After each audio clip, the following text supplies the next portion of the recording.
Peace. Peace. This is Joshua Law, Mr. PhD.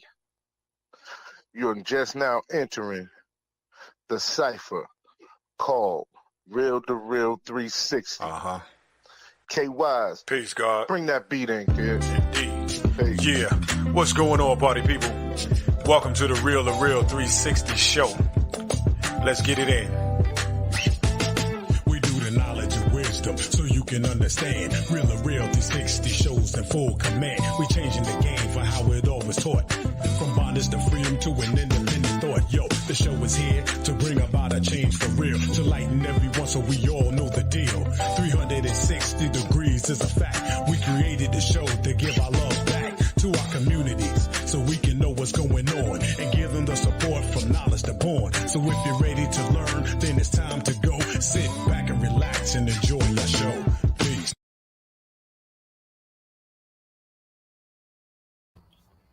Peace. Peace, in the name of Allah. This beneficent and beautiful 5% nation of gods and nurse. I be the God K-Wise Allah, a.k.a. Kato, the black superhero. Welcome to you to the Real to Real 360 show. Without a doubt, I'm going to bring on my brother in God, Mr. Joshua Allah, a.k.a. Mr. PhDZ himself. What it be, G? Peace to all the gods and nurse. Peace to all the gods and nurse that are out there today at Infinite Al-Jamal Homegoing Services. You know what I'm saying? We lost a great one when we lost Infinite Al-Jamal, but we know that energy does not die, it just transfer.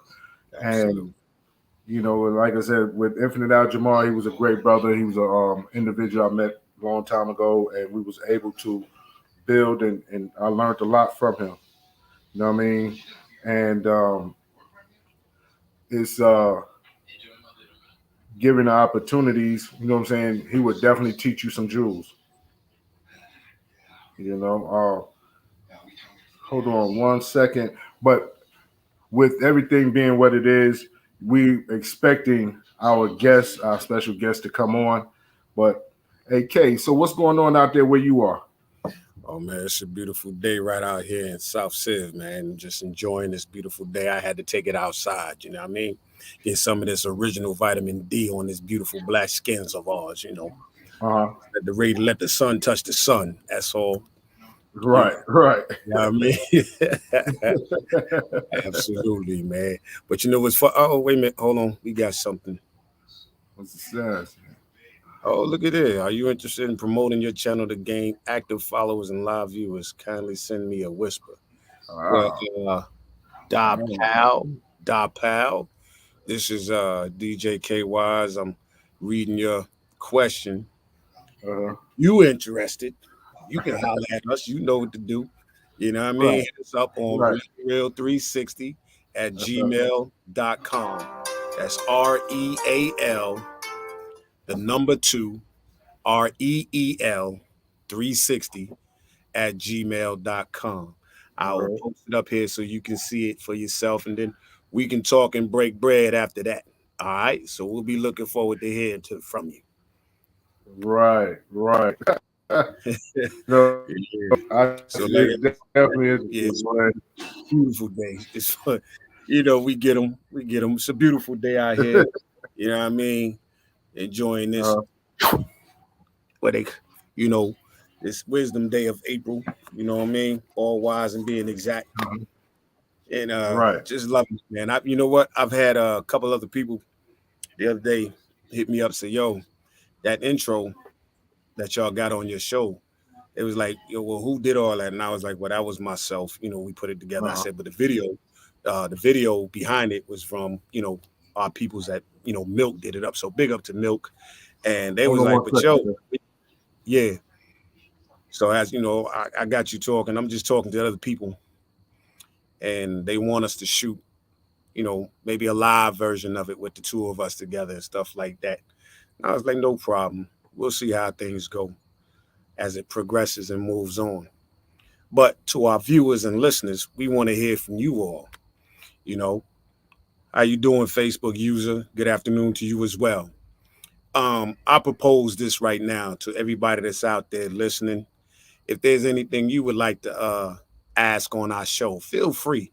to go on and type it in, or like I said, send a message to our realthereal360@gmail.com, and we'll be more than happy to bring your questions right aboard, and we'll answer it right on the spot as it comes. Because, most of the time we love to hear back from our community, and we want the community to be a part of this show. So you may have some interesting topics or questions that you may have that for the guards, and by all means, one day we want to just open it up. We're going to open up Real to Real 360 for any and everybody to just come on. Any questions? Nothing is too hard or too little. You know what I'm saying? So, this is the love that we have, and this is what we do. You know what I'm saying? Indeed. Yeah. I see we have our special guest that's just entered into the building, G. Okay. So you make Let me go ahead and bring her on. Get this proper introduction together. And ladies and gentlemen, all our followers, listeners, you're in for a treat. Today we have a young lady who is definitely a mover, a shaker, an entrepreneur. When anything that you need to know, she got her hands in it. She rubbed elbows with some of New York's elite. She's a community activist, and she makes things happen. So, ladies and gentlemen, put your hands together and welcome Miss Lala Lukes. Hi, thank you for having me. This is really special. Thank you. Queen. Thank you. Bring the queen in, man. Oh, she's here. She's here. How are you this day? I'm great. Bring the queen in, man. Wonderful. You go bring her in today. Can you hear? She's here. You can hear me? Something's wrong. I can hear she's right there. Yeah, I can see you now. All right. You're in here now. You know what? Put your glasses. So, ladies, put your glasses on. Here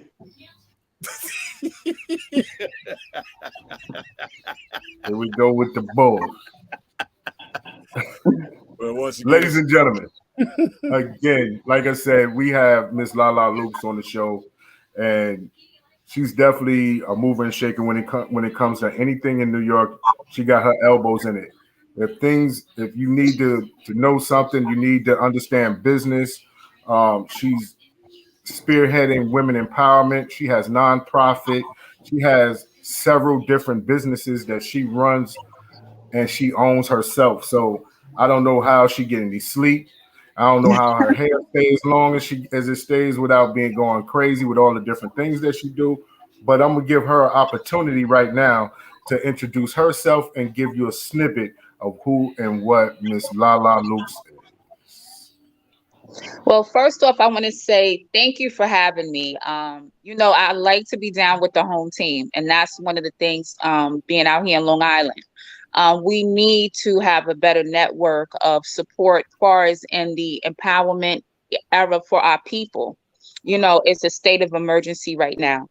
We're going to get into that because I can get deep into that. I'm very passionate about the state of our Black people in the United States. But first, we're going to talk about a little bit and introduce myself to the audience. Everybody know me as Lala. They've seen me over the years from party promoter. Everyone came to support. I'm a mom, just known in the community and really finding my purpose. And it takes time, to really find what it is that you want to do and what you're good at doing. And then executing. That's a whole nother side of it. Right. For me, just growing up, I grew up in the early part of my life. I grew up in Harlem, which really gave me a mindset of the hustle. And I'm going to say that because, the hustlers come from Harlem. You can't give that up.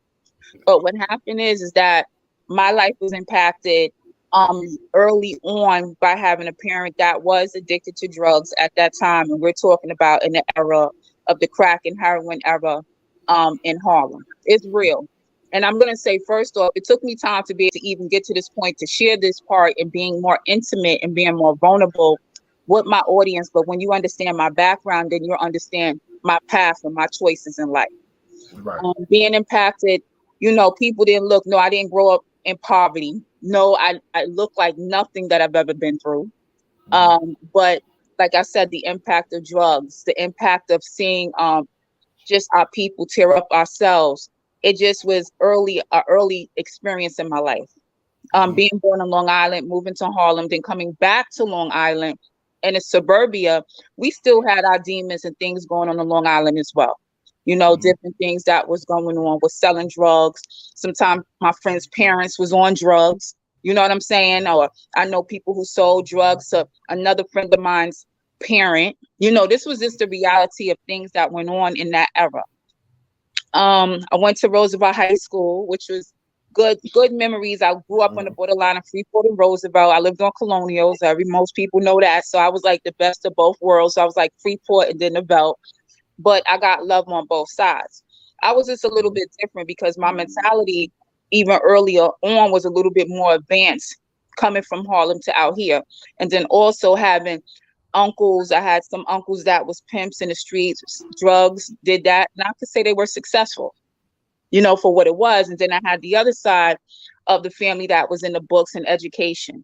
My other side introduced me into media and production. WNYC, he worked with Ralph McDaniels, he worked there. And that's when I really got to learn more about the entertainment side. At 12 years old, the first set I was on was MC Light Paper Thin. My uncle actually was there. Ralph McDaniels produced that video. And that's when I got to understand what production was behind the scenes. It was not in a real train. It was in a train museum. All the things that you see is not really what it is. And that's when I learned like how to maneuver and the ins and out of production, being around my uncle and them taking me on different sets, bringing me home and it was like DVDs, video music box DVDs that my uncle would bring home from work. So I got to understand hip hop and started being around with him, different artists, and doing different things on the young side. He got me on a couple of television shows. Remember those like game shows that was on Channel 13? I did that, those little kiddie game shows. I did all of that stuff. And it was cool and I liked it. So I realized that it is a market and influence in media and production. I didn't rap, I didn't sing, I didn't do any of those things. So that wasn't really my interest. So as life went on, I grew up, and becoming a mom. I worked for an attorney. I did different things. I did the 9-to-5 thing and it was cool or whatever until one day, it was a discrepancy with one of the attorneys that I work with. And I realized, I don't want to do this anymore. I can't, and I'm not going to get into the race card and say this and say that, but we all know what it is when you work for them. No matter how successful, how much you move up, I was still a little Black girl. And that was just the reality. And I felt it. And, I said, wait a minute, I can go and do film and production, which I was still doing on the side here and there and being around that environment. Or I could keep working in here. And I started to feel like it was a plantation.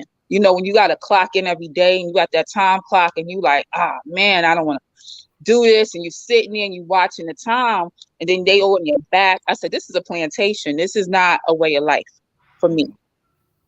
So I made my moves and made my steps. And I got more progressive in the event planning and throwing parties and different things like that. So in the midst of that, I had an opportunity to work with Bobby Valentino for a while. That's when he was really hot and popular. And that was cool. And I did that for a while. And then I got more, came back in. Now my celebrity clientele and friendship started to build.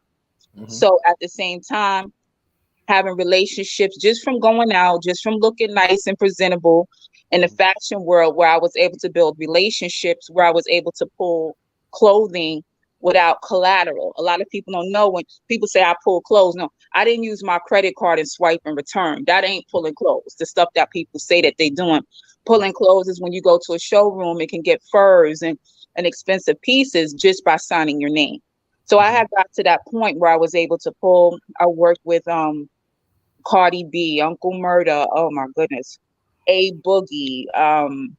So many different artists I worked with. That was whoever was trending in the top of their game at that time. I worked with most of them. What I tried to do, like with French Montana, a lot of different people I work with, I would try to bring them to Long Island. So I was able to shoot in different locations. You'll see that like Cardi B, and I'm just giving you a quick overview of my life because it's so much. So you see that the Cardi B Forever video was shot in Westbury at the supermarket next to Worthy's. You know what I'm saying? You seen A Boogie and I'm in Worthies. I used Jazz on White Diamond at the time. French Montana's video was shot there. You would see little clips of different things that we would do out here in Long Island. I brought Uncle Murder out here. And that's what I did. Still try to give Long Island some love and support to the businesses that were out here. And I also gave opportunities for people around the way that I was cool with to come on set and be with me and see what's going on behind the scenes. That was fine for a while. It was cool, but guess what? I started to get really busy. And I had to make a choice because at this point I had left my job. I quit the attorney's office and now I'm heavily in the production world. I stopped giving parties because I used to do the parties over there at Nagasaki. Remember when it was the downstairs? I would do a lot of the Caribbean parties. I brought Ding Dong, all the different artists from Jamaica, Maca Diamond. I brought all those artists there. That was cool. It ran its course with me doing that. And after a while, I said, I want more money. You know what I'm saying? It was cool, but now I'm getting older. So I said, okay, I did the party scene. I ran around with R&B singers, making sure their stuff was right. It was all fine. I did my numbers. You know what I'm saying, for that. But then it was still like a void inside of me. Still something wasn't like, it was saying to me that I want to do more. You know what I mean? Because what I always talk about is when you're on those production sets, I see a lot of young women. I remember I would do the casting as production coordinator now, because that was now my title in these situations. So I would be the person who would get the treatments, and then I would bring the treatment to life. I would cast the girls and do this. It was a lot of drugs on set. It was a lot of sexuality on set, a lot of young girls on set. I didn't condone. I became like Mother Goose because I didn't condone the activities that was going on behind the scenes. But girls would do what they felt they needed to do to be the leading girl, but I already picked them anyway. So a lot of times they sold themselves out. And they could be my daughter after a while, 22, 23-year-old girls out there. They just want to sit next to the rapper in the video thinking that this is how I'm going to progress or get my modeling. Everybody want to be a model or whatever. And get their career together. So after a while, morally, I stopped. I didn't like doing it anymore. Then I had to travel. Remember, I'm a mom. And then I became a singer. I separated with my kid's father. I became a single mom. I made a choice at a certain point to say, I can't do this anymore. I can't jump on planes. I can't remember, videos are not all shot in Long Island. So now we got to go here. They want to go to Cali. They want to do this. I did a couple of those trips and different things like that. But after a while, now we talking about going to Dubai, going here, going there. And this wasn't a day shoot or 2 day shoot. Sometimes it would be 5-6 days. I couldn't commit to that because I chose to be a mother. And that came first to me. So I said, you know what? I don't want to, but I can't do this anymore on the level, because now, remember, I'm progressing in the industry. Right. So I gave that all up, which was hard. It was a lot of money. I had to figure something out. And, I really had to sit back and I prayed and prayed and prayed on it. Now, I also did radio for a long time at PNC down in Dumbo. I worked with the greats on Combat Jack. I had a lot of he mentored me a lot. Reggie was a great person, as far as the industry. So he was I learned from a lot of people along the way. I had a lot of support. So being at PNC was really good. I had a show on Saturdays and it ran its course. There I interviewed all the celebrities. I had SX liquor companies when they signed with Trey Songz. I had Black Mama Vodka. That's the Braxtons. I had, oh my gosh, so many people. But what I remembered most about being at PNC was when Ramarley Graham was killed in the Bronx. He was a young boy who was at the store, and he was selling weed, and he ran into his apartment and the police chased him. Grandmother opened the door with the police were banging. They pushed the grandmother down and they shot the boy in his bathroom. And his father, Frank Graham, gave me some exclusive interviews that I did. I got NYPD to volunteer anonymously to give their opinion on the shooting. And at that time, it was like around the time of Trayvon Martin. So Now, what happened was at first Al Sharpton and different people got involved. But what happened was because Ramali had two other older brothers who were incarcerated for selling drugs, it became like a conflict of which story the activists wanted to pick up. Did they want to pick up the black family that's like the Huxtables, or did they want to pick up this family over here that maybe had someone in there who sold drugs? Maybe they had a couple of infractions, but still that was a young boy's life. So with really doing the research and different things behind that, and it changed me. I'm gonna be honest with you. It changed me a lot as a parent to talk to another parent who lost their child in such a tragic way. I got a little bit more involved in having more stories of purpose. I still always love hip hop. I still love music, so I would still do those. But now I said, you know what? I gotta have a little bit more purpose into what I'm doing. So what happened is while I was on the radio, I remember the night, it was a Friday night, I went to bed and I said, you know, sometimes you just pray differently, sometimes you ask for guidance, and that's a one-on-one with you and God, you know. And that night I went to sleep and I prayed and I prayed and I said, God, you know what? I'm always asking you for something. What is it that you want me to do? What do you want? What should I be doing? What can I use my voice to do? What can I use my hands to do?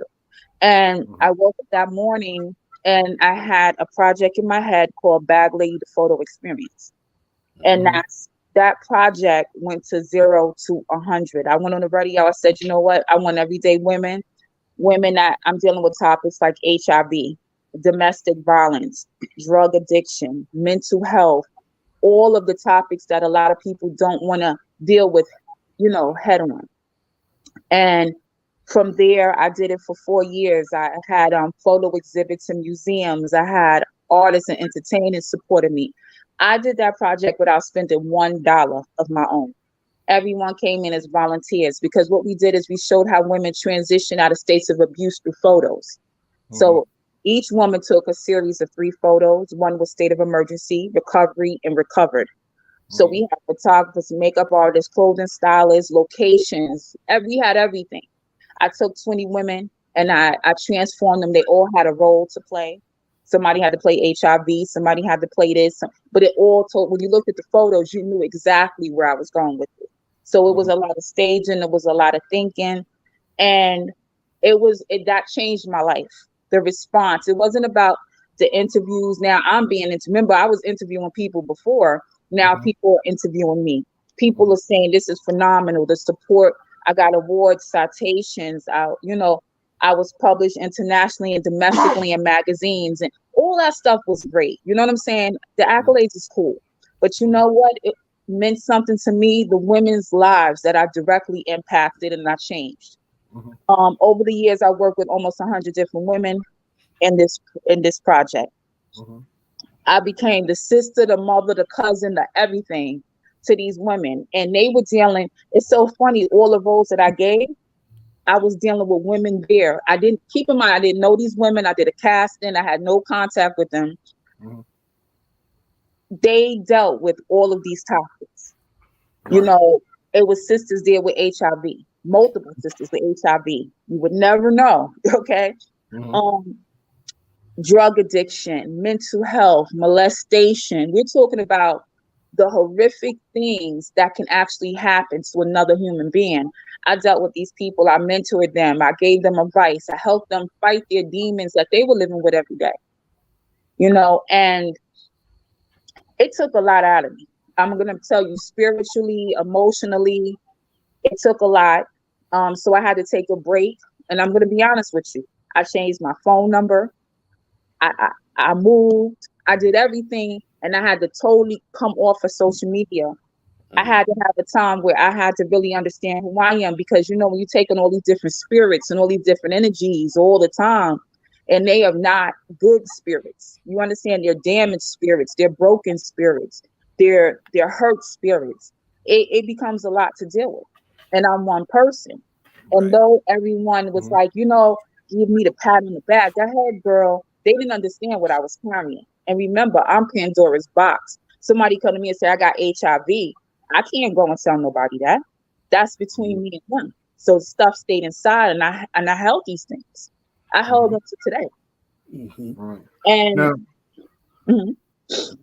like with the domestic violence and all the things that you're coming into, and you speaking about being a receiver of energy when it comes to them. With the program that you have, you know what I'm saying, how has it helped relieve some of their mental emotional depression? Because I know that's a state of being that they go through when they've been abused or they're going through sexually transmitted diseases like HIV, herpes, and things of that nature. So with your program, what do you give them to help them relieve some of their mental and you never. Well, the first step is admitting that you have a problem. You know what I'm saying? Admitting that something is wrong and accepting that in order to correct that. So the first step would be normally the dialogue between me and the person, to say, hey, you know what, this happened to me. I had a porn star, a very popular porn. I'll use this as an example. I had a very popular porn star come into the project. She said, I want to model for you. Remember, I didn't know anything, but she also told me that she has herpes, and how she contracted herpes was she was molested when she was 15 by her mother's boyfriend, who had herpes as well. So now when I take on a story like that, okay, first she trusted me enough to tell me all of this. That's step one. Now I have different resources that I give them. Counseling. You got to go here. This is what you got to do. This is how you got to do it. Because each case was unique based upon the circumstances of the person, where they are. This particular woman traveling from Maryland. So I had to find her resources in her area, because most of the resources I had was through New York City and other supporting nonprofits and organizations that supported me on my initiative of what I was doing. So first step is communicating with me that they have a problem. The second step is their strategic plan to recovery. And this has become a personal thing. And then execution. What I would do after they start their process, I would become now a support system, because you know what? It's hard for them. It's hard for them. These are grown women. So these things didn't just happen to them. They might have been carrying this for 2 to 3 decades of their life. So, and I have women from all ages, from 18 to I think to 60. So can you imagine? You understand what I'm saying? The baggage. And that's why I called the project Bag Lady, because you never know what is in someone's bag. And a woman's bag is taboo. Don't go through a woman's bag. But a lot of times we carry a lot of heartache and stress. So Well, that's let me ask you this. How did you digress from all the stuff, different angles of what you had? What was your outlet to get yourself re-energized? What were some of the techniques you would use to say, okay, I'm gonna chill this day. I need to bring it all down so I'll be ready for the next day? That was the thing that I didn't, and I can be honest, I didn't think about that, because at the time, I didn't even know when I started the project any of this was going to happen. I didn't know what anyone's response was going to be. I didn't expect anything that happened. So it was like a mile a minute, and it was speeding. You understand what I'm saying? It was just every day my phone call, people in the middle of the night in a domestic violence situation. I remember one time somebody locked in the bathroom. The guy, boom, I hear him. Physically hear him on the phone. I'm over the phone. I hear the guy banging on the door. She in the bathroom. I said, hang up from me and call 911. Right. You understand what I'm saying? This is the middle of the night. They in the Bronx. I'm in Long Island. You understand? Call, hang up from me and call. But could you stay on the line? You know what I'm saying? It's like, it was at one point, it was just nonstop wise. It was crazy. It was nonstop. Well, now, with that, I know that, of course, domestic violence is a very sensitive subject to us on Real to Real 360. Saying myself personally and K Wise, but how has dealing with them, the individuals, the victims, and their families that had this domestic violence, how has it changed your outlook when it comes down to relationships? Well, first off, I have to say that I really realized later on the reason that this project even meant so much to me. And it's because I survived a lot of different things myself. You know, I didn't go through domestic violence, but I seen my mother go through it. You understand what I'm saying? I know I have family members that's HIV positive. Every role that I picked, for whatever the reason I picked it, was a character that was in my real life almost. And I didn't realize it until I sat back and said, I see why God did this, because I needed to heal. And by helping others, I healed myself. And, domestic violence, as a child survivor of domestic violence, it's there's so many different elements to it, because a lot of times we talk about the woman, right? She's a victim. And then we talk about the person that's committing the action. But what about the child that's there, that's just helpless? That's really That's the major thing is the child is a product of it, and the emotional, mental anguish that child goes through, and by witnessing domestic violence and all these different things, how is there programs for them? You know what I mean? That's the major thing, because we talk about how much the change comes with the babies, but if the babies is fighting off uh, different depressions, mental disabilities, or whatever the case may be, because of being in situations like domestic violence, is there programs that can help these young men and women, these children, to be able to relate and also to deal with the opposite sex on that level, on a relationship level? Well, we're going to take it even before the relationship level. What happens is a lot of the programming for children who are currently living in a household that where there is domestic violence action is that it's no real resources for the child that's going through it at the time, because the parent, the mother or the father, would have to go to initiate the services most times, unless you have CPS or another situation involved. Now, if it's domestic violence that's going on in the home and the act is not committed against the child, yes, I don't feel CPS should be involved to the extent that they want to remove the child from the home. Do you understand what I'm saying? It's like the system is like a tricky thing. What I say to people, and I remember growing up, and it's just so many things that when things happen in the home, listen, it was a taboo in a Black home. What happens in these walls stay in these walls.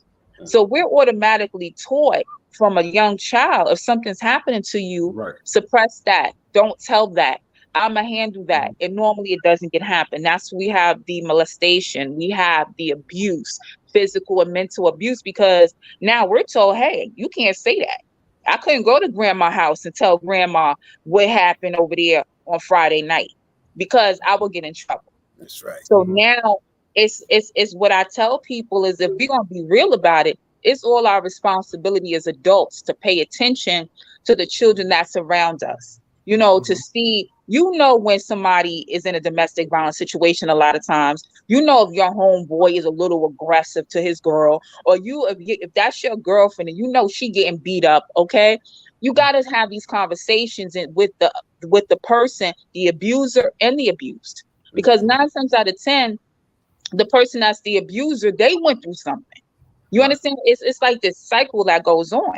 So what happens is, now as a young child, if they're not physically being beat on, it's not that many resources. And then the sad part about it is the psychological. Like, I go through the PTSD of certain things. Certain things could trigger me, like, oh, I don't want to deal with this. Or I can't be around a guy who used drugs, because I just can't deal with I have a zero tolerance for people who use drugs and abuse alcohol. I have very short tolerance for that. I could work with them, I could help counsel them, but I can't have that in my home because of how I grew up. So it's like a choice factor. Some people are around something that they become it, and then some people are around it and become totally opposite. It becomes a choice that we consciously make as an adult to say, this is the type of person that I want to be. My thing was, I want to be a better, and I'm not bashing my mother by any means or any sort, but I want to be a better mother than she was to me. And that's what I prided myself on, making the household. Guess what? Whatever happened inside my home was what I created. And that was my mentality. I wanted peace. I wanted harmony, and that's what I created. I couldn't change the world when my kids were younger in my mind, but I have these lives here that I could do something with and mold. What happens to these children that are going through it, it's our responsibility to pay attention, and it takes a village, okay? You got to call people out. Brother, you got to stop putting your hands on her. Sister, this is what you're doing to your kids. Stop ignoring what's going on, because we got to counsel each other. And that's my biggest thing to anyone who's listening. Pay attention and do something. You know what I mean? Because you know what? You are not just saving a life. You're saving multiple lives in generations to come. Let me ask you this. And we're talking about domestic violence real quick. Let's flip the narrative, because majority of the time, what's reported is when you have a male assaulting female or male assaulting child. What is it when it's reversed, where the woman is the abuser and the man is the victim? The cases may be slight and vary, but there are some that are statistically around. And most of the time, most men don't want to say anything because they think it's a pride thing. You know what I'm saying? I'm supposed to be a man. I ain't telling, I'm not going to let my dude know my lady's banging me upside the head or whatever. Have you encountered similar cases or some of these cases in your life? Well, it's funny that you say that, because when I did the second exhibit, and I had it at Restoration Plaza in Brooklyn and on Fulton Street. And that day, at the end, people stood up and said, I'm a bag lady. I'm a bag lady. And all of a sudden, people are standing up saying, I'm carrying something. I'm admitting it. Men started to stand up. And men said, I'm a bag man. And let me tell you, I started crying. They was like, what happened? Because you know what? I had so many brothers come to me that day and say, you know what, this is what I'm going through, or this is what I went through. You understand? And abuse, let's just say the aggressor does not always have to put their hands on you. Correct. The aggressor is verbal abuse. You understand? And what happens with a lot of women, and the thing is, I don't take sides. Let me tell you something by any means. A lot of women are verbally abusive to the men that they're with. And you'll see me talk a lot. Anyone knows me talking about supporting our Black brothers and sisters. Get yourselves together, because a lot of men are dealing with a different type of abuse. Physically, we're not going to be able to just we might scratch you or do whatever, but physically you can restrain us. But emotionally, these men are being beaten emotionally really bad. They're being beaten through their children. Okay. Women want to go and hold the kids for ransom. You'll see that when we get into the whole child support visitation situation. Once again, PTSD for that child that needs their father. Okay. When they got the angry Black mama. Okay. And I talk about that a lot too, because what happens with women, a lot of stuff happens. Sometimes women have kids with a man, the man don't want to stay. Now the kid just look too much like Tommy. So now I got a problem with the kid. They're a little aggressive to the kid because the kid can resemble the father.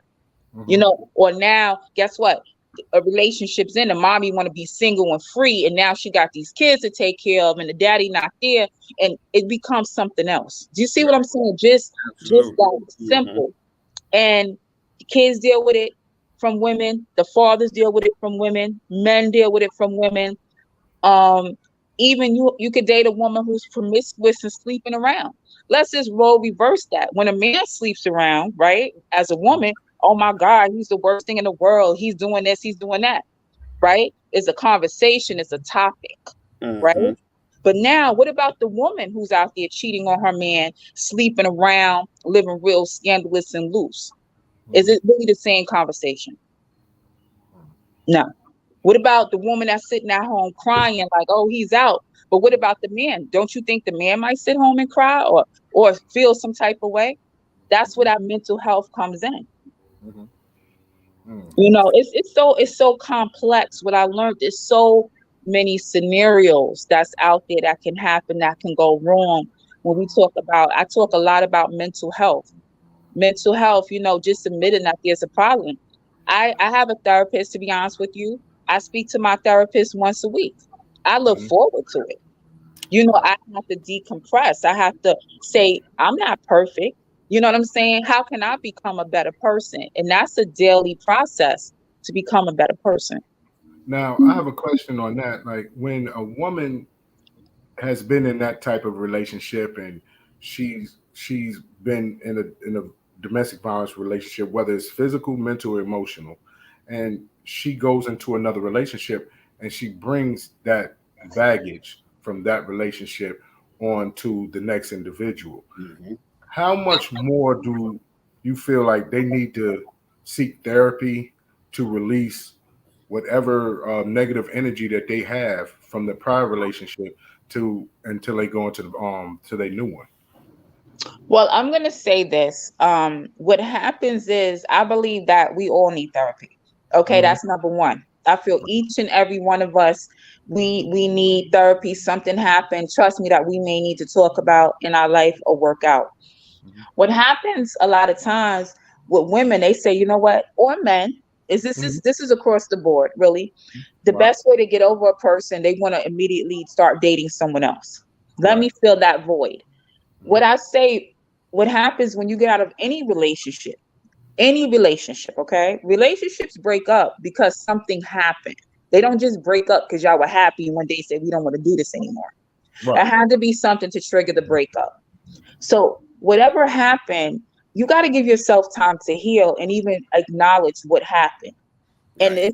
and self Right. reflect. I realize, even I say Now myself, because with that, now with that, when a breakup happens, a lot of people like to point the finger, the blame game. You know what I'm saying? We play the blame game, not right. realizing that there's two parties that play a part of it. You know what I'm saying? There's an action and reaction. There's a positive, you know what I'm saying? There's always two parties in the beginning, there's two parties in the end. So with relationships and because we all have some form of issues that we are dealing with that we need to address. Some become more aggressive, some become passive aggressive, some become, you know what I'm saying, suicidal to a degree. So and even with that, I've seen a lot of individuals who have got incarcerated because they were over emotional about situations. And even with that, and I guess it's kind of like a segue to really what another part of a conversation that I wanted to speak with you about is like your reentry program with these gentlemen that you work with out there in Long Island and him. In the reentry program, do they get the therapy that they need for as that for as anything else? Well, far as what the services that we offer now, we're talking about my non-for-profit. My non-for-profit is Cultivating Lives. And what Hmm. happens is job readiness skills. One of the main foundations of what the nonprofit is, our mission is cultivating communities one life at a time. Hmm. We deal with more of the credit and the financing, the economics, because one of the biggest problems that we have is poverty in our communities. Right. So I take on a different perspective than a lot of non-for-profits. I deal with that structuring part. So now someone is incarcerated, is a reentry situation. What's the Hmm. first thing that happens? They need to make money. Okay.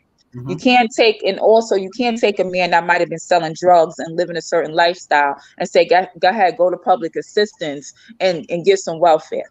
Their pride is not going to allow them to do that. They're not going to want to do that, but they want to self-sustain. They don't want, I don't believe after a while being incarcerated a certain amount of time that they want to, I'm just going to sell drugs again because I know I could go back to jail. It becomes, let me do this because I don't know how to survive.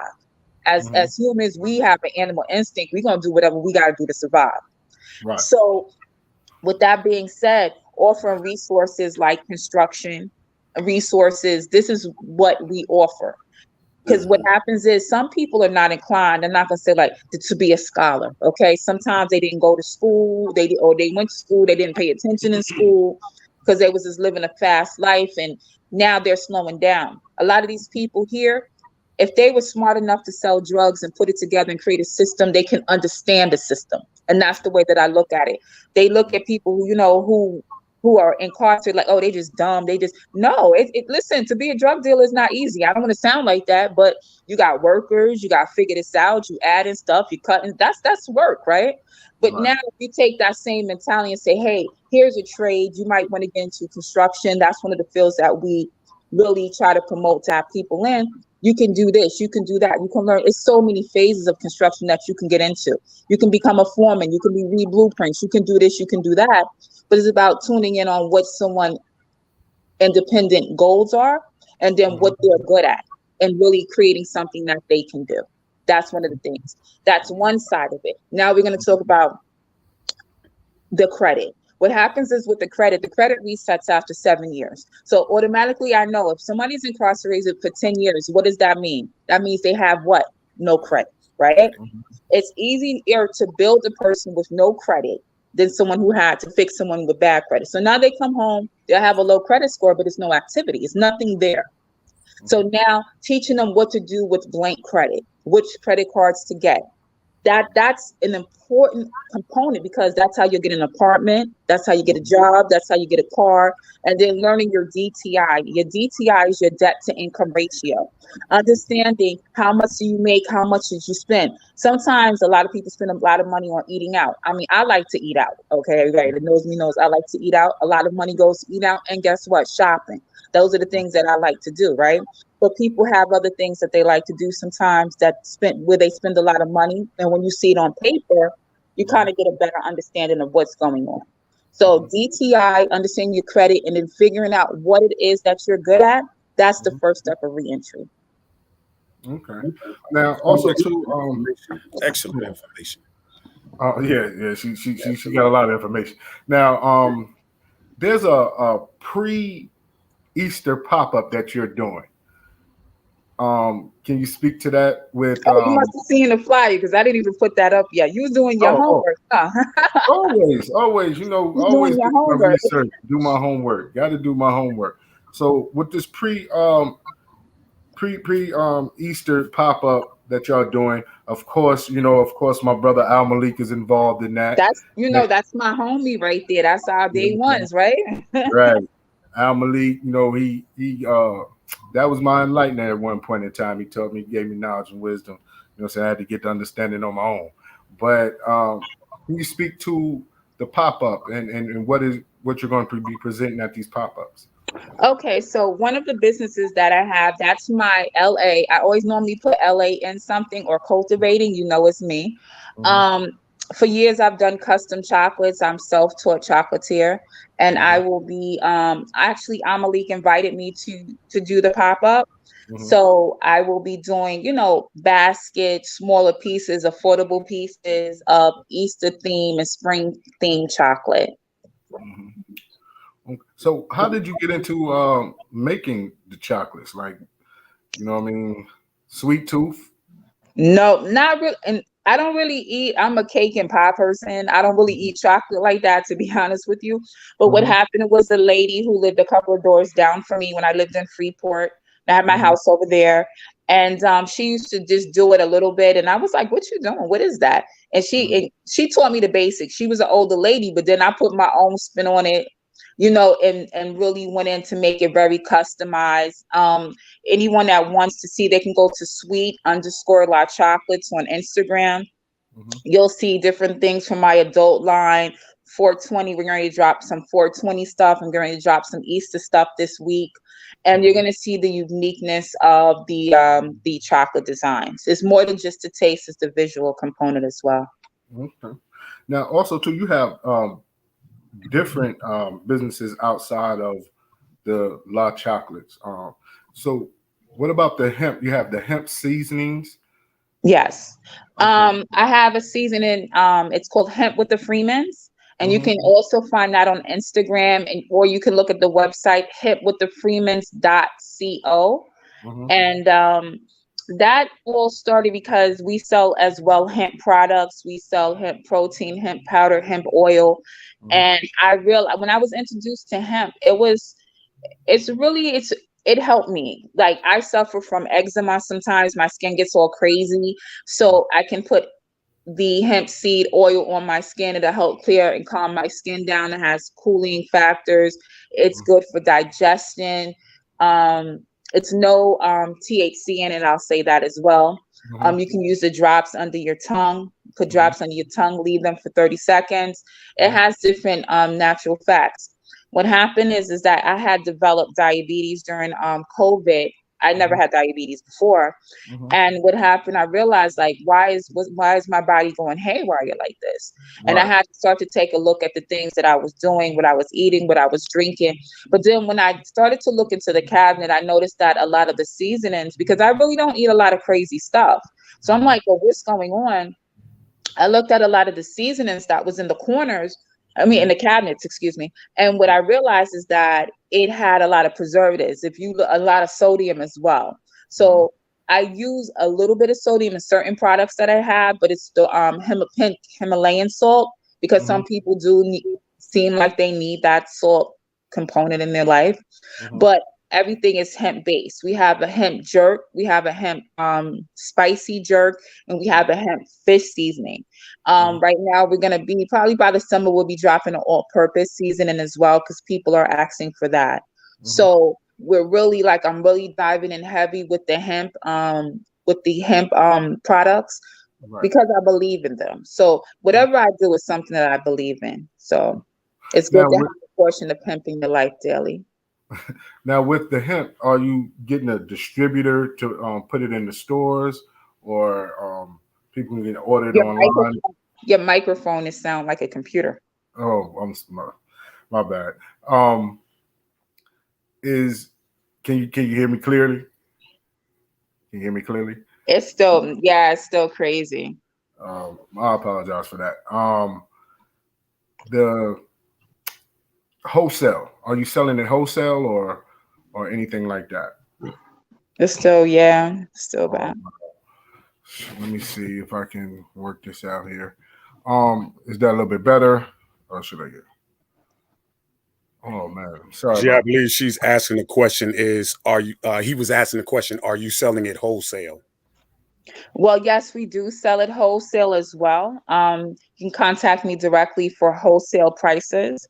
You can get it right now at the health food store in Elks Mall in Freeport, and we are going to be having in the other locations soon. But you can buy it directly from the company at hempwiththefreemans.co, or I can give you the business phone number where you can call as well for wholesale. That's 516-312-7475. All right. Now, with the construction business, what's the name of that? What's the name of the construction company? Cultivating Hands. Cultivating Hands. What type of labor are you looking for? Well, all phases of construction we're looking for. We have a lot of apprenticeship opportunities, and that's for those who have little or no experience. I like working with the youth as well. If they're interested in getting into the trade, that's there for them as well. Okay. So are you open to having a summer program with the youth with your construction? Well, right now we're in conversations of opening up actual school. So we're looking into that right now. We have the safety side, someone who's going to offer the safety, the OSHA side of it. They already have a school, and then also the component that we have with the construction, and then someone else who's experienced with many years, someone that's retiring actually, to come aboard. So that's what we're looking at for 2023. We're working on that as we speak. Okay. But right now, if people are interested for the apprenticeship opportunities, or those who were formerly incarcerated as well. And I'm just going to say that too, with those who were formerly incarcerated, and this is just a bit of advice for any employer who wants to take on someone who was formerly incarcerated. They do have companies that offer insurance coverage. They kind of feel, they stereotype and stuff like that, but they do offer certain perks for those who hire people who were incarcerated. So always look into that, because there are services and help out there for you as well. From the employer side. Okay. Can I get that? Can I get that phone number real quick? I just want to send it out so people can see if they need to call. Sure. 516-312-7475. Now, those who are incarcerated, do y'all help them with their resume building, and how to do interviews? Well, it's funny that you say that because we on the nonprofit side, I offer a lot of services. What they can go to Cultivating Lives as well, info@cultivatinglives.com, and that's my website. I can actually give you guys all the information after. We should have had it before, so they can go on and see, but we could follow up. I have an office that's in Hempstead, Long Island, and we offer so many services. And I'm gonna just, people will hear me complain about it a lot. We offer services, but people have to take the step to walk through the door. Far as resume building, all of these are my specialties. This is my educational background in these things like that. So I can teach that, not just the DTI and the credit and the financing side. Okay, because I also do real estate. I also do a lot of different things, but I'm also willing to teach the resume building. They can come in. We offer that service for people to walk through the door for free to get these services done. They're free. I don't even charge for them. They just have to show up. And the thing is that also, and you hear me talk about it, our people do not show up. Sometimes, and I'm talking to the parents, you have a lot of parents who cannot help their child in that capacity. Send their kid to me, or come in with your child and learn with your child how to do a resume. We have all Apple products, very nice computers. You can come in and utilize them. That's what they're there for. So if people are listening in the Long Island area, please reach out. I mean, take advantage of the resources that we're offering. Because the thing is a lot of the services that I offer, I'm going to be honest with you, I do them in the city. We gave a big back to school. I don't believe in just like giving stuff away. I'm like giving this, giving that. For those nonprofits that do, go ahead, keep giving. That's just not what I do. I'll give knowledge, because when you give knowledge, that lasts a lifetime. Okay.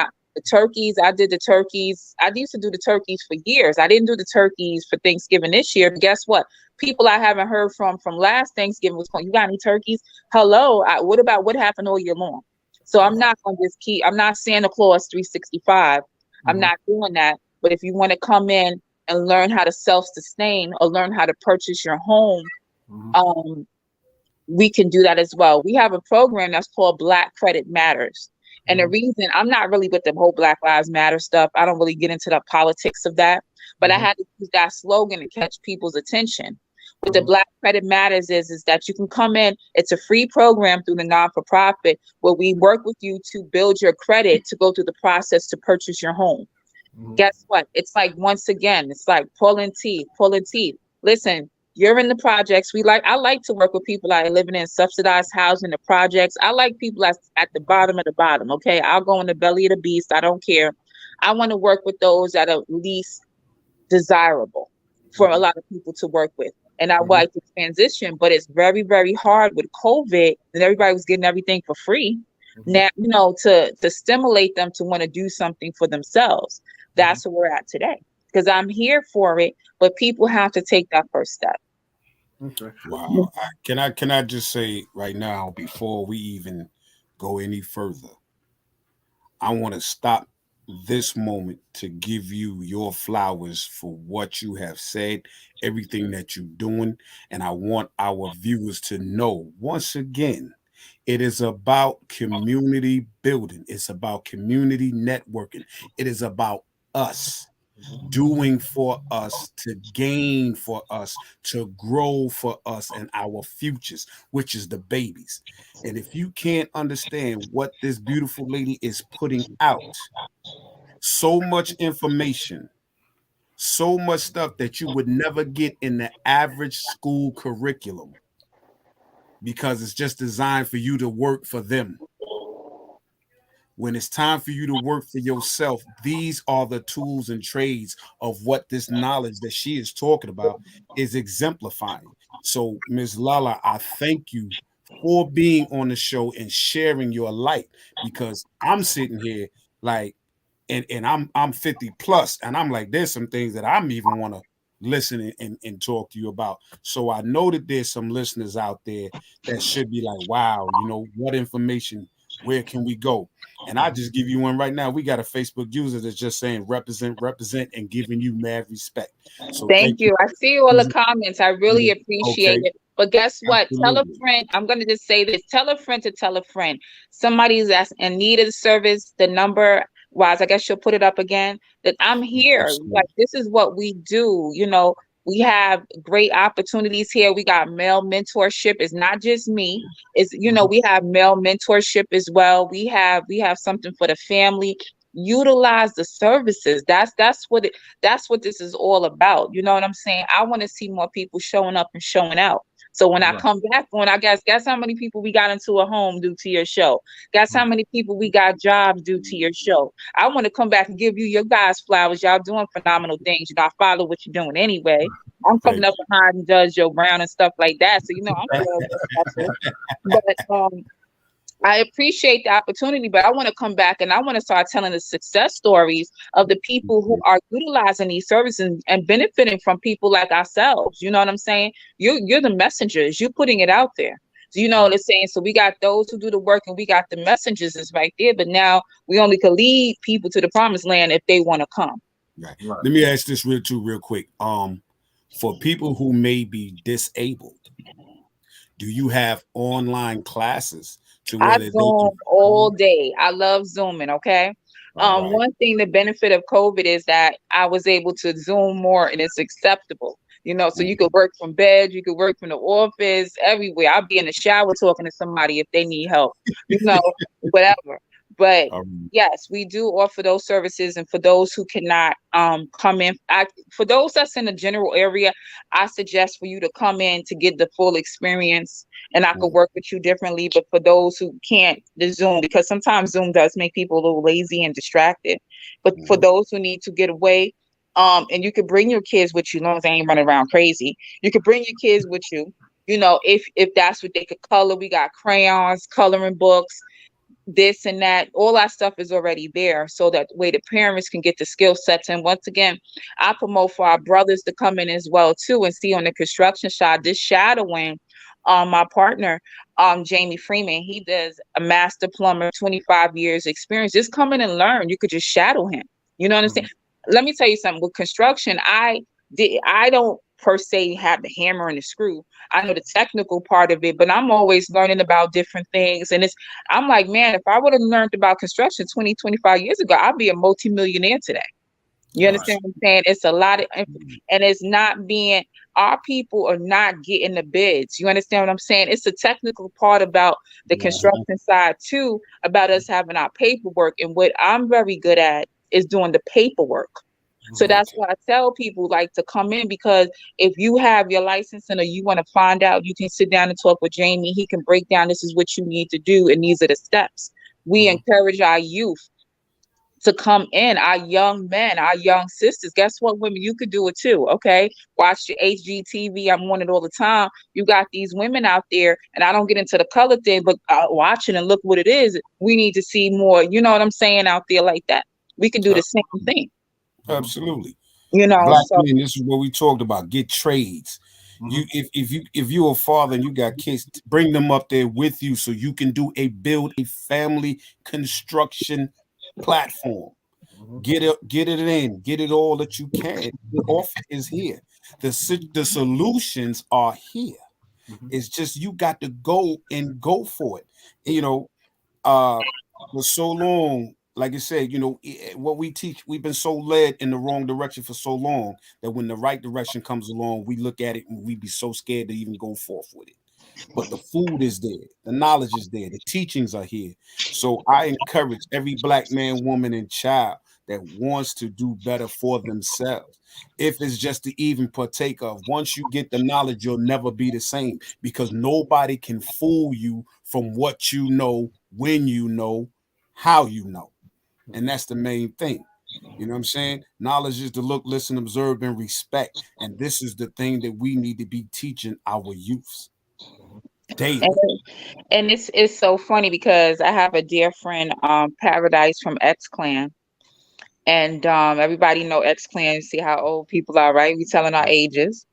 But we were just talking about that, and some things are going to be happening, and we're actually going to work on, because he's in Pittsburgh right now, but they got the hip hop museum in the Bronx that's doing a lot of things. But we were talking about yesterday, we were actually up in Harlem, and it's like it was making me cry on the phone earlier, because the state of confusion of our people is very passionate to me. You know what I'm saying? Because I look at it this way: we have some people who are a little lost, and I like to say they lost, but guess what? They can come in contact with your child, my grandchild. It's like that 360 degrees of how one person can actually impact another's lives from a far distance, that one day can connect. I believe in that. So I always say we got to have accountability for our youth everywhere.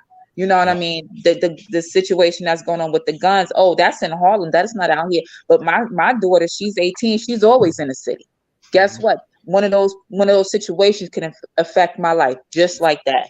Now, So, a question with that is like, how is like you see the gentrification in the boroughs and the influx of individuals going out to Long Island, and how they haven't they bring the same mentality, whereas they don't utilize what's there for them to grow as a family, as a person, just like your program. It's sitting right there in the village of Hempstead, and individuals are not walking through the door, but it's there. You know what I well, mean? one of the things that always goes back to realizing that it's a problem, the difference between families in Harlem versus out here. We gave a very big back to school event in Harlem last year. And the kids, we had the bouncy houses, cotton candy, hot dogs, hamburgers, ice cream, everything. And we gave backpack. We had 200 backpacks for school supplies. And the difference with the kids out there versus out here, they show up, okay? They wanted to eat, they wanted to play, and they showed up. See, in Long Island, a lot of times because we don't have like really big housing projects. So we'll have, like, let's use Hempstead Terrace Avenue. We'll have that area right there. But poverty is in a house, and you got 3-4 generations living in their grandmama house. That's a problem, because you know what happens with that? You in grandma house waiting for grandma to die, right? Basically. So then it goes to the next person. But you got 5 able people who could be homeowners that's living in that house. But they say, well, just because they in a house, they don't understand you're living in poverty. Your mind is not conditioned of ownership, because you're still, even though it's your grandmama's house, it's not your house. You see, out in Long Island, somebody will go buy a fancy car before thinking about how they're going to live, because they're going to live in grandma or mama's house or in their basement, or some men are comfortable living with a woman, okay, on Section 8. Okay, do you see the difference of the mindset a little bit, where in Long Island is disguised a little bit, but it's still there. You know what I'm saying? It's still there. And that's why the rents and the mortgages in certain communities are astronomical out the roof, because they want to make sure they keep that mentality out of their suburbia, higher in communities. Right. So it's poverty in Long Island. Nobody should be riding around in a new Mercedes Benz, living in their mama house, talking about, oh, I'm giving her $200 a month towards the mortgage or the bills. This is something that's wrong right there. You know what I'm saying? These are the conversations and the things that need to be had. But then, like I said, it's a different. La, your sound is going out there. It sound like you talking to me through the telephone right now. Yeah. Oh, for real? I don't know. Yeah, like I gotta put another dime in my phone book before the commissary runs out. I don't know. I didn't touch anything, so it still sounds like that. Yeah, it just dropped. That's really sharp. Let me try something. Okay. Well, thank you guys for all the support. I see all the comments. Follow me. I'm here all the time. Like, right. Like, I'm here. This is me all the time, forever. But utilize the services. That's the thing. Absolutely. This is the time. This is the time for people. You know what I'm saying? This is the time for people to get together. This is the time for us to work with us, for us, by us. This is the FUBU era. This is the real FUBU era, especially in this times, especially during this Plandemic era. I say it again, plandemic era. Okay? There's a reason for everything going on. You just have to see and not just be looking with 2 eyes. You still sound the same. That sound the same. Peace to whoever the Facebook user is. Peace. We appreciate you adding on. You know, spreading the word. I want everybody to share this show. Share it. You can be sharing it now while we're doing it, and definitely share it and have a class with it with your peoples. You know what I'm saying? So we just spread the love because this is what it's definitely about right here. Definitely. It's we have a lot of comments, a lot of viewers, and getting the word out. I guess this is a beautiful thing. It's a beautiful show, and you know we always talk about community and how much community we deal with. And growing up in the Veld, you know what I'm saying, I always call it the suburban ghetto. You know what I mean? Mm-hmm. It's the suburban ghetto because you live on the east side, you're in hell. You live on the west side, you're in hell. And you're dealing with drugs and all the other stuff. And growing up, you know, majority of individuals that we know or that came from that area was incarcerated by the time they were 16. And they went off upstate and things of that nature. So they get to be institutionalized to the point where they go back and forth. And when you have these reentry programs, which is a blessing because we need those for those individuals. We need the reentry programs to show them that they can be successful without touching the corners. And how impactful that coming down to the services can be if they, you know what I'm saying, they just open up the door. You know what I mean? Just open up the door, go into the facility and sit down because you want to make a change. You want to make a better place for your children. When a lot of times when people think of Long Island, they think of, like you say, suburbia. That's Merrick. That's Baldwin. That right there is Oceanside. You know, a lot of times people who come from the city, they don't come into Hempstead because it's the same social ill that they was looking at when they left their project. They don't come into Roosevelt because it was the same social ill when they left their neighborhood. They'll go out further out east or, you know what I mean, something like that. But it's like to understand the social ill of the community that you reside in, because I know that you stretch between Harlem and Long Island. Your heart is in both places because, like you said, you grew up in between both places, you know, and the transitioning of wanting to see individuals successful in all their undertakings, which is beautiful. And to see that you have 3-4 different businesses and a nonprofit going on at the same time is, no, Long Island has never been sweet. It ain't never been sweet. But it was bittersweet.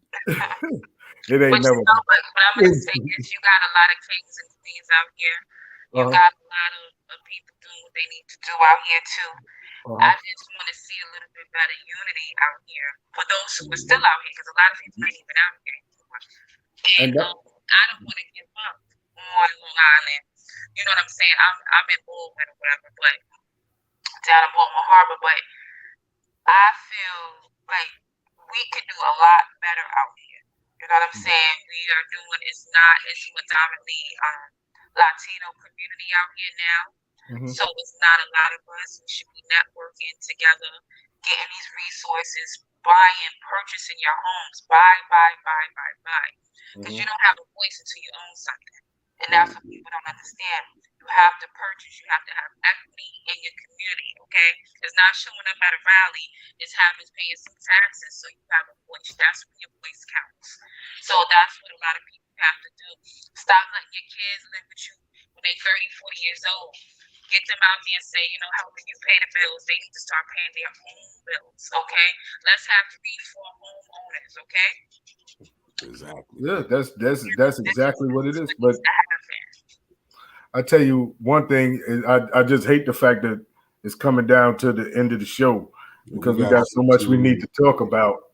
But like Kay said, you know, this is your second home. Whenever you have anything that you want to promote and push or highlight or anything, make sure that you reach out to us and let us know so we can bring you back and make sure that the people can see it, because obviously you got a whole fan base by yourself, because all these comments is for you.